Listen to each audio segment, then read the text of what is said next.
Friends అందరికీ నమస్కారం. Friends ఇప్పుడే అందిన వార్త, దసరా సెలవుల్లో మార్పులు ప్రకటించిన ప్రభుత్వం. రాష్ట్ర వ్యాప్తంగా కూడా దసరా సెలవులు అయితే కనుక షెడ్యూల్ ప్రకారం గతంలో అయితే విడుదల చేయడం జరిగింది. మళ్ళీ ఇప్పుడు అదే విధంగా ఇస్తున్నారా, ఏమన్నా మార్పులు చేస్తున్నారా ఏంటి అనే వివరాలు అయితే తెలుసుకుందాము. ప్రభుత్వం ఇప్పుడు అధికారికంగా ప్రకటన అయితే చేయడం జరిగింది. సో వీడియో పూర్తిగా చూడండి, అలాగే తప్పకుండా లైక్ చేసి ఛానల్ని సబ్స్క్రైబ్ చేసుకోండి. ఇంక వివరాల్లోకి వెళ్ళిపోదాము. విద్యా సంస్థలకు దసరా సెలవులపైన అధికారికంగా ఉత్తర్వులు జారీ అయ్యాయి. భారీ వర్షాల కారణంగా పలు ప్రాంతాల్లో విద్యా సంస్థలకైతే ఇప్పటికే సెలవులు ఇవ్వాల్సి వచ్చింది. అంటే చాలా ప్రాంతాల్లో సెలవులు ఇచ్చేశారు. దీంతో ఇప్పుడు దసరా సెలవుల విషయంలో కొంత స్పష్టత లోపించింది. మరి సిలబస్ పూర్తి చేయడానికి సెలవుల కుదింపు పైన అయితే కనుక స్కూళ్లలో చర్చ జరిగింది.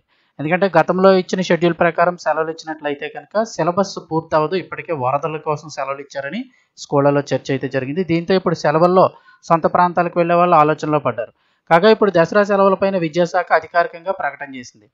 తెలంగాణ వ్యాప్తంగా 13 రోజుల పాటు దసరా సెలవులను ప్రకటించారు.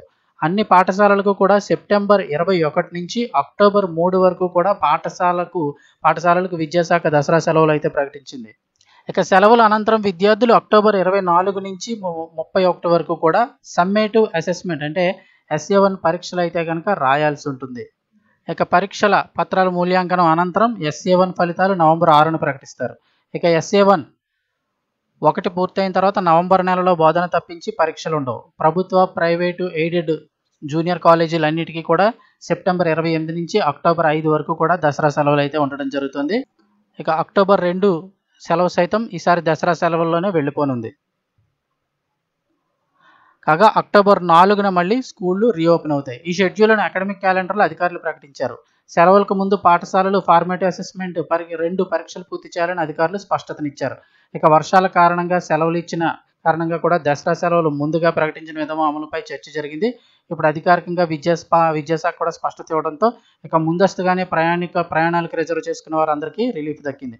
సో ఓవరాల్గా చూసుకున్నట్లయితే కనుక స్కూల్స్ అన్నింటికి కూడా ఈ నెల 21 నుంచి అంటే సెప్టెంబర్ 21 నుంచి అక్టోబర్ 3 వరకు స్కూళ్ళకి సెలవులు ఉంటాయి. ఇక కాలేజీలకు వచ్చేటప్పటికి ప్రభుత్వ, ప్రైవేట్, ఎయిడెడ్ జూనియర్ కాలేజీలు ఎవరైతే ఇంటర్ అవన్నీ చదువుతున్నారో వాళ్ళందరికీ కూడా సెప్టెంబర్ 28 నుంచి అక్టోబర్ 5 వరకు ఉండడం జరుగుతుంది. సో స్కూళ్ళకి ఒకలా, కాలేజీలకు ఒకలాగా అయితే కనుక సెలవులు అడ్జస్ట్మెంట్ చేశారు.